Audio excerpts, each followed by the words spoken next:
और आइए अब बात करते हैं हमारे पड़ोसी देश पाकिस्तान की। जब पूरी दुनिया कोरोना से लड़ने के लिए लामबंद है, उसी समय पाकिस्तान हथियारों की रेस में लगा हुआ है, और वो भी तब जब पाकिस्तान की अर्थव्यवस्था खस्ताहाल है। इमरान खान गले तक कर्ज में डूबे हुए हैं, लेकिन इसके बावजूद पाकिस्तान की बजट में सेना का हिस्सा बढ़ा दिया गया।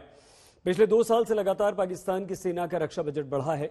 देश में न तो वैक्सीन नीति बनी है, न ही महंगाई को काबू किया गया है। लेकिन इस तंगी का असर 2 मामलों में बिल्कुल पाकिस्तान पर नहीं दिखता। पहला, आतंक की खेती, और दूसरा, पाकिस्तानी जनरलों की जेब हमेशा वहां पर भरी रहती है। जब कर्ज लेकर ही पाकिस्तान को चलना है, जब कर्ज के ब्याज को कर्ज लेकर ही चुकाना है, तो फिर बजट जितना मन चाहे उतना पास करवा ले, फर्क नहीं पड़ता। इमरान खान इसी फॉर्मूले पर चल रहे हैं। पाकिस्तान के वित्त मंत्री शौकत तारिन ने नेशनल असेंबली में 8,48,700 करोड़ रुपए का बजट पेश किया है।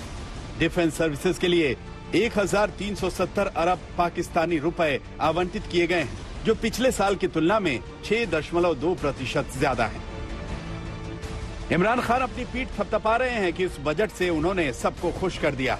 खासकर सेना को मालामाल कर इमरान ने अपनी खुशी की गारंटी फिक्स कर दी है। लेकिन पाकिस्तान का विपक्ष सरकार से पूछ रहा है, गरीबों का क्या हुआ? हमने ये तय किया है, जितनी भी ऑपोजिशन पार्टीज हैं पार्लियामेंट में, इंशाल्लाह हम मिलके हम टफ टाइम देंगे, इस हुकूमत को एक्सपोज करेंगे। इन्होंने जो फर्स्ट फिगर्स दिए हैं, जो फिक्टिशियस फिगर्स दिए हैं, डिस्टॉर्शन की है, उसको हम एक्सपोज करेंगे कि मुल्क में गरीब मर रहा हो, उसको एक वक्त की रोटी ना मिले, और ये कहें जनाब के इकोनॉमी इंप्रूव कर ली है। कंगाली में जी रहे पाकिस्तान का खजाना खाली है। कोरोना काल में चीन की दी हुई वैक्सीन से काम चलाने को मजबूर है। अभी तक वैक्सीन खरीदी नहीं गई, वैक्सीन के लिए कोई बड़ा करार नहीं हुआ। लेकिन इस तंगहाली में भी इमरान खान और उनकी सेना हथियारों पर पैसे खर्च करने से पीछे नहीं हट रही। कहने को पाकिस्तानी सेना के बजट में सिर्फ 6% की बढ़ोतरी हुई है, लेकिन कुल खर्च की बात की जाए तो बजट का कुल 16% डिफेंस सर्विसेज को आवंटित किया गया है। सबसे दिलचस्प बात यह है कि इसके आगे रक्षा बजट के बारे में चुप्पी साध ली गई। ना तो वित्त मंत्री शौकत तारिन ने कुछ बोला, ना ही बजट दस्तावेजों में रक्षा व्यय के बारे में कोई ब्यौरा दिया। ये चुप्पी इमरान खान और पाकिस्तानी सेना दोनों को सूट करती है। पाकिस्तान जो है 8.9 बिलियन डॉलर्स अपने रक्षा के बजट के ऊपर खर्च करता है। हिंदुस्तान उनके बनिस्बत तकरीबन 50 से 55 बिलियन डॉलर्स खर्च करता है, तो ऐसी कोई बात नहीं है। लेकिन पाकिस्तान के जो पेंशन बजट है वो सिविलियन बजट में है, और उसके अलावा जो न्यूक्लियर है या उनके जो मेजर एक्विजिशंस है वो कहीं सीक्रेट बजट में चले जाते हैं। इस बजट में वो नहीं दिखाने की कोशिश करते हैं। लेकिन पाकिस्तान जो है वो चिंतित है अफगानिस्तान को लेकर के। उनको लगता है कि पाकिस्तान जो है अफगानिस्तान के ऊपर उसका जो दबदबा है वो रहना चाहिए। अगर वो ना रहा तो फिर उनके बजटिंग में दिक्कत आएगी। पाकिस्तानी सेना के बजट में सबसे ज्यादा फायदा सेना को मिला है, और ये इजाफा लगभग हर साल हो रहा है। पिछले साल पाकिस्तान ने सेना के बजट में 12% की बढ़ोतरी की थी। यहाँ ये समझना पड़ेगा कि पाकिस्तान रक्षा क्षेत्र में निवेश क्यों बढ़ा रहा है। स्वीडन के थिंक टैंक सिप्री की एक रिपोर्ट में ये बात सामने आई है कि पाकिस्तान एशिया प्रशांत क्षेत्र में सबसे ज्यादा हथियार खरीदने वाले देशों में शामिल हो गया है।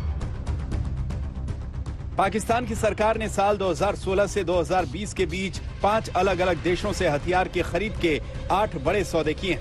इसका मकसद पाकिस्तान की वायुसेना और नौसेना को मजबूत करना है। चीन ने पाकिस्तान को अलग अलग तरह के JF-17 फाइटर जेट विमान बेचे हैं। पाकिस्तान चीन से लाइसेंस के तहत ही युआन पनडुब्बियों और टाइप 054A फ्रिजेट युद्धपोतों का निर्माण भी कर रहा है। चीन के अलावा पाकिस्तान ने तुर्की से मिल्जेम युद्धपोतों का आयात भी किया है। मिस्र से पहले से इस्तेमाल किए गए मिराज 5 फाइटर जेट आयात किए हैं। समझा जा सकता है कि पाकिस्तान गरीबी का हवाला देकर चाहे जितनी विदेशी मदद ले ले, लेकिन जब हथियारों की होड़ की बात हो तो वो अपने खजाने का एक बड़ा हिस्सा इस पर खर्च करता है। हालांकि पाकिस्तान कभी भी हथियारों की खरीद के बारे में वित्तीय जानकारियां सार्वजनिक नहीं करता है। पाकिस्तान हर प्रकार से कंगाल है, बेरोजगारी बढ़ रही है, बीमारी बढ़ रही है, भूखमरी बढ़ रही है। उसके बावजूद भी सेना के बजट में किसी प्रकार की कोई कमी नहीं होती, क्योंकि वहाँ की जो सिविल डिस्पेंसेशन है वो तो एक पपेट सरकार है।